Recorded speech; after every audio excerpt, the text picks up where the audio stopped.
SwayamPrabha. Digital India. Educated India.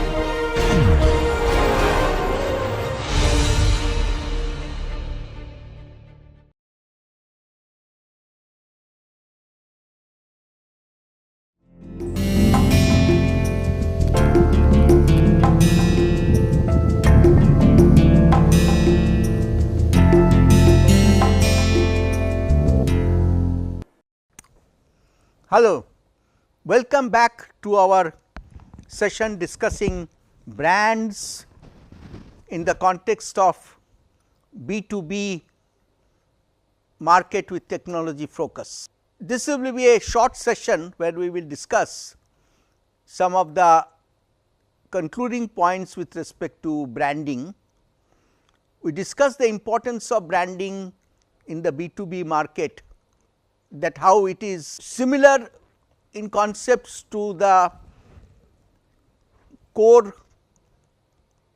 brand science, but there are some particular areas in the B2B market which we have to pay attention to.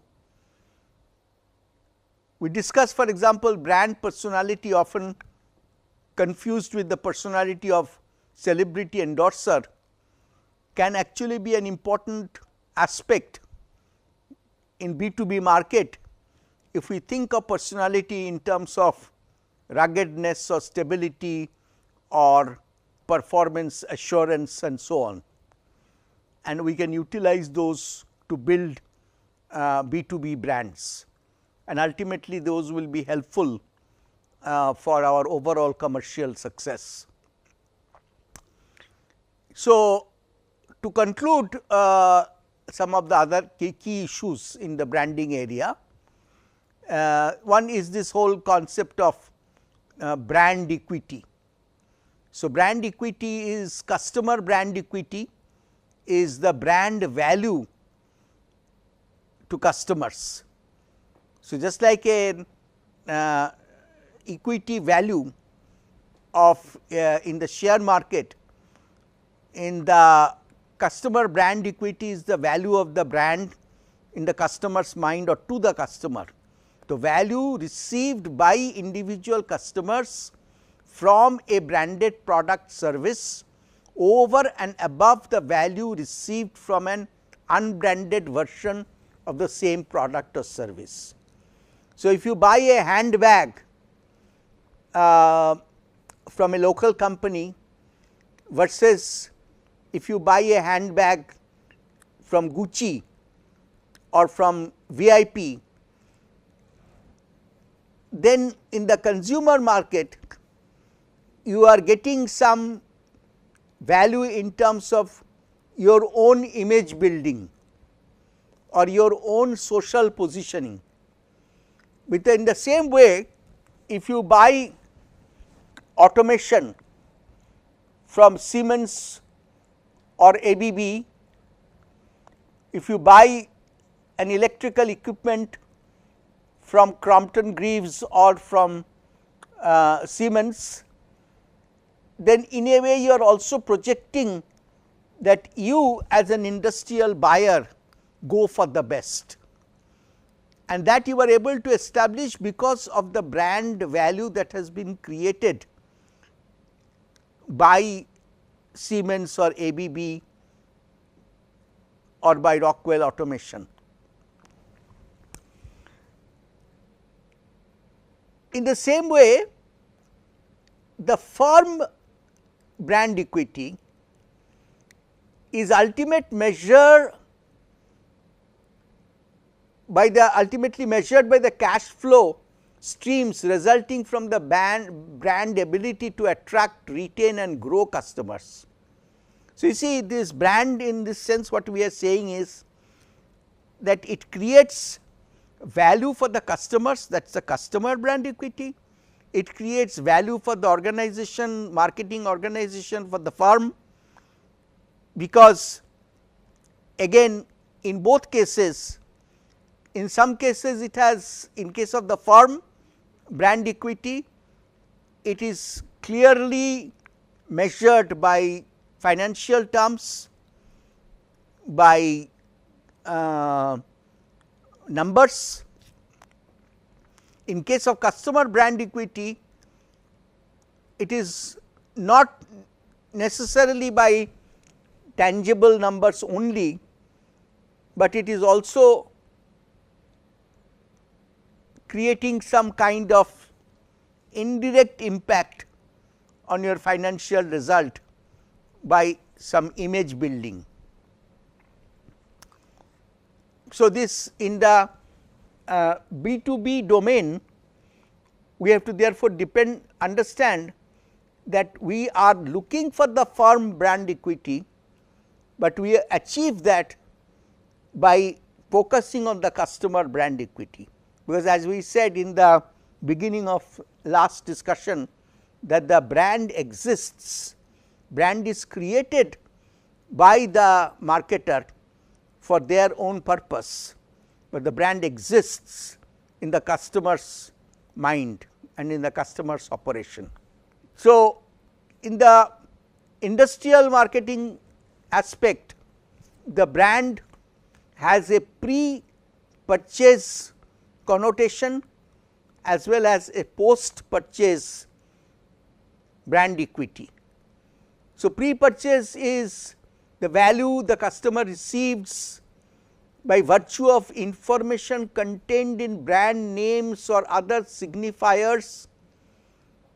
This value reduces the customer's search cost and the economic and psychological risk avoidance.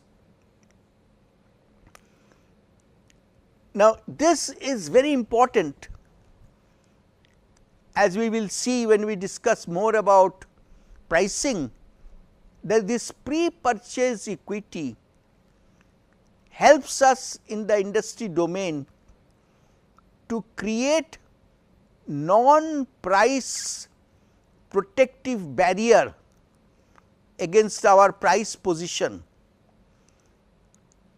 and it in many ways helps us to create or retain distinctiveness in the face of relentless pressure for commoditization because of the intense competitive pressure in the B2B market. So, the pre-purchase equity, is the reputation, is the trust, is the confidence that is projected by a B2B product or service that allows the customer to make a quick decision without going through much of extensive search, or the pre-purchase equity can even help us with a purchase decision in our favor beyond simple price comparison. Now, pre-purchase equity is in a way supported by the post-purchase equity. The post-purchase equity is the value the customer receives when the brand enhances the consumption experience. So, the brand transforms the consumption experience by offering some security, confidence, in a way psychological benefit, but this no hassle, this fit and forget kind of slogan, use and forget type of, that means you will not be bothered if you use a Siemens motor, because it will keep on performing flawlessly hours and months together. So, this post-purchase equity, the comfort, the confidence that you feel after purchase and after use, in a way adds or creates the pre-purchase equity, and the pre-purchase equity helps us to create better pricing strategy and more maintainable commercial position in the marketplace. It helps us against commoditization and helps us to retain our distinctiveness in the customer's mind. So, high customer brand equity is a big advantage for the firm, because as I have been saying again and again in this session and the earlier session, that it can help us to set, if not higher prices, but it helps us to protect our pricing objectives, and it also helps us therefore to get better margins. So, branding therefore, the post purchase brand equity, building up the pre purchase brand equity ultimately leads to better price performance. And it also helps us in the B2B sector particularly to come up with product line extensions more securely by leveraging the existing brand success. So, when you have the brand as Siemens, under that you can come up with different products, industrial, electrical, electronic, automation products in different industries, from rail transport to extra high voltage transmission,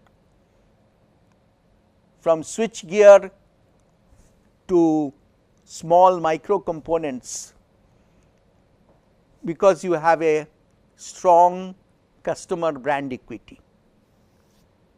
You can at the same time you can aim for better pricing levels because of that brand equity. Companies that I showed in the previous session they have. So, you can also use cross selling to encourage your existing customers to buy your new offerings. You can pump newer products through your existing distribution channels.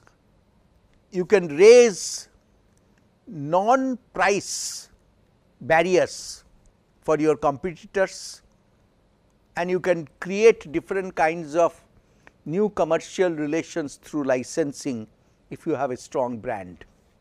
So, as I am mentioning again and again and emphasizing at this concluding session on branding, that brands are creative in terms of value proposition. Brands are often intangible in its projection, but you are doing all that for very tangible benefits which are exemplified by this particular slide in front of you. And I will go into this example, which will, I have chosen an automotive product, cars, two cars mainly, similar cars, but the automotive cars are high value consumer durables. So, they are almost at the borderline of B2C and B2B. They are definitely have many characteristics that we assigned to B2B products: long price, long purchase cycle, high value purchase, intense involvement of the buyer, and so on and so forth. So, this example can be applied for ease of understanding, immediate understanding. I have used this example of two cars.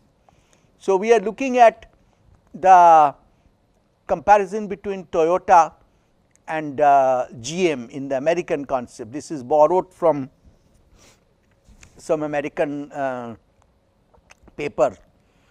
So, you see here the GM Geo Prism usually sells for about $80,000, and so no, we are looking at volume benefit from 80,000 to 200,000, and we are looking at pricing benefit from 10,700 to 11,100 in the general marketplace. So, because of Toyota's stronger brand, because of the many promises that are embedded in that term Toyota, and remember Toyota's pre-purchase equity is actually enforced or rather strengthened by their post purchase equity in terms of the service confidence that the customer has that they will receive from Toyota. Very excellent hassle free service, very assured maintenance level, etc., that allows Toyota that for almost equivalent car to charge $400 more. And because of Toyota being Toyota and Toyota Corolla being Toyota Corolla, it also sells many more number of units compared to its competitor GM's Geo Prism. So, 80,000 versus 200,000, 10,700 versus 11,100. Now, these two things together, because of this multiplying factor, this 120,000 multiplied by 400,000 price premium and 120,000 more units being sold because of this Toyota brand, you are making a gain, looking at a gain of $48 million. So, this is the key point that is important for us to understand in the B2B context, that brand, strong brand means immediate reflection on strong financial performance by way of better pricing and better volume. This particular chart, which is now in front of you, it shows leading brands. This is a 2015 chart, but if you take, you can easily Google, which incidentally is the second on that list of leading brands. If you Google and search for the leading brands of 2024, if you later on search after years, I am sure you will find these two aspects prominently visible to you. One is that number of B2B brands in this list will be as significant, if not more significant, compared to the consumer brands. So, you see here Apple, the top brand, is a B2C brand as well as a B2B brand, because of the nature of Apple as a multifaceted platform that we discussed in the in a previous session.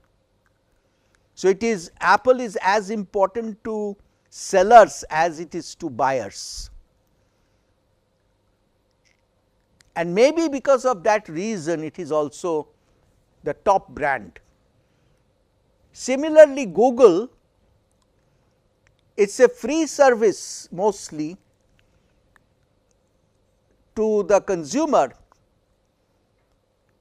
which like honey attracts a large number of businesses to plug into Google to get to a large number of consumers.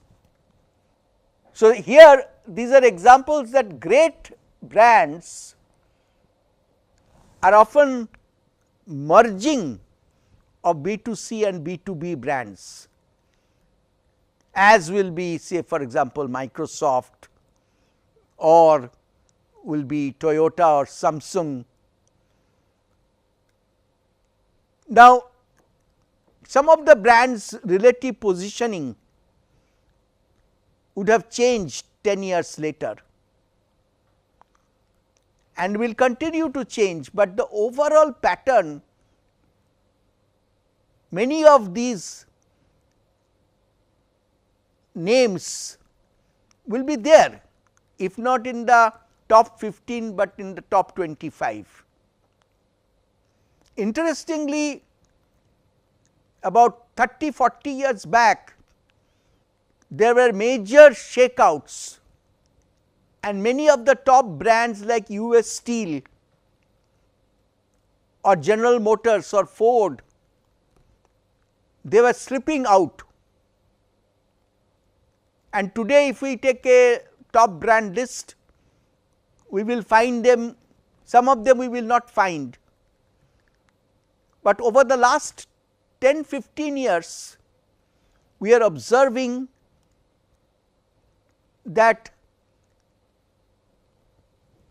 these electronic high-tech B2B multifaceted brands have good durability. So, there may be a new entrant like NVIDIA, which is a semiconductor company today, coexisting with Intel, but Intel has been there as a strong brand for the last, as a top brand for the last 2 decades, if not more. So, there is some amount of stable strength which can be seen in the technology focused, technology enhanced, technology dominant B2B brands. Because of the reason that we discussed just a little while back, that this pre-purchase equity, which is built upon the success of the post-purchase brand equity, creates strong commercial performance by giving better volume as well as better price. So, I will therefore conclude with this particular slide, that this brand identity, brand awareness, brand association and brand image, creating brand quality and value perception, leading to brand loyalty and brand broadening. This entire waterfall is driven by the attraction that all organizations are seeking, which is an enduring superior financial commercial performance. Thank you.